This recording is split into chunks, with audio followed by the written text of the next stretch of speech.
జమ్ము ఏది అయినా ట్రై చెయ్యి ఆచి చికెన్ మసాలా. ఆచి చికెన్ మసాలా.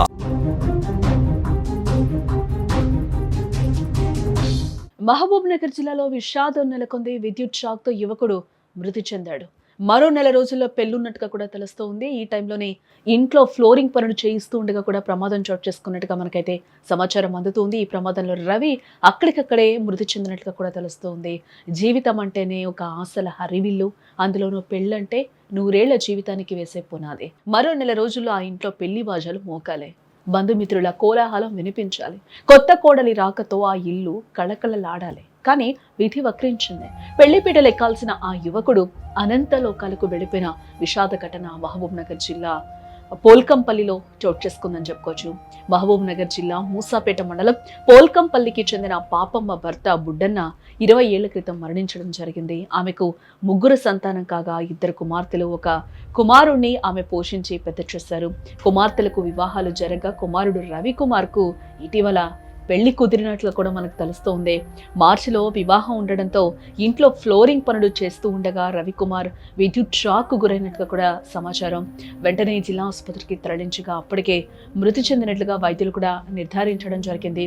అల్లారు ముద్దుగా పెంచుకున్న ఒక్కగానొక్క కుమారుడు పెళ్లి పనుల్లోనే మృతి చెందడంతో తల్లి, సోదరులు, బంధువుల రోదనలు మిన్నంటాయని కూడా చెప్పుకోవచ్చు.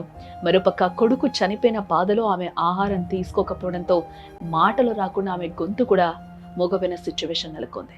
అల్లారు ముద్దుగా పెరిగిన కొడుకు పోలేపల్లి సెజ్లో శిల్ప ఫార్మ్ కంపెనీలో పనిచేస్తూ కుటుంబాన్ని నెట్టుకొస్తూ ఉన్నాడు. అప్పుడు తండ్రి, ఇప్పుడు కొడుకు మృతితో ఆ కుటుంబానికి పెద్ద దిక్కు కరువైందని కూడా చెప్పుకోవచ్చు. అక్క అవుతుంది వాళ్ళకు వీళ్ళకు 15 సంవత్సరాల నుంచి విపరీతమైన గొడవలు ఉన్నాయి. ఏదైతే కరెంట్ షాక్ అంటుండ్రో, కరెంట్ షాక్ నిజంగా చిన్న వైర్, అది ప్రాణం పోయేటంత అయితే తీసేది కాదు. ఒకవేళ కరెంట్ షాక్ తగిలిన కింద పడి ప్రాణం అయితే పోదు. ఇక్కడ వచ్చి చూస్తే అప్పటికి హౌస్ లో నిమ్మకాయలు ఉన్నాయి.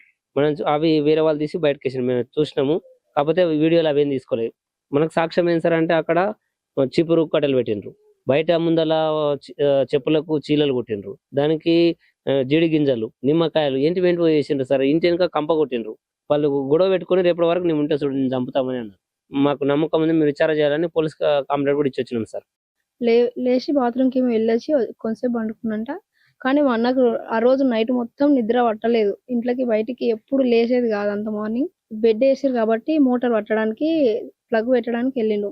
ఫస్ట్ మోటార్ మూత ఊసిపోతే తీసి పెట్టడానికి వెళ్ళిండు. అక్కడ నిమ్మకాయలు ఏమో ఉన్నాయంట. అది మాకు ఎవరికి చెప్పలేడు మా అన్న. మాకు తర్వాత వేరే వాళ్ళ ద్వారా తెలిసింది, చూసిన వాళ్ళు చెప్పిండ్రు. ప్లగ్ పెట్టడానికి వెళ్ళి అని అన్నాడు. మా అమ్మ బయట గిన్నెలు తోముతుంటే మా అమ్మ వెళ్ళింది. మా అమ్మ వెళ్ళి అరవంగానే నేను కూడా వెళ్ళే వరకు గోడ కొరిగి స్పృహ లేకుండా ఉన్నాడు.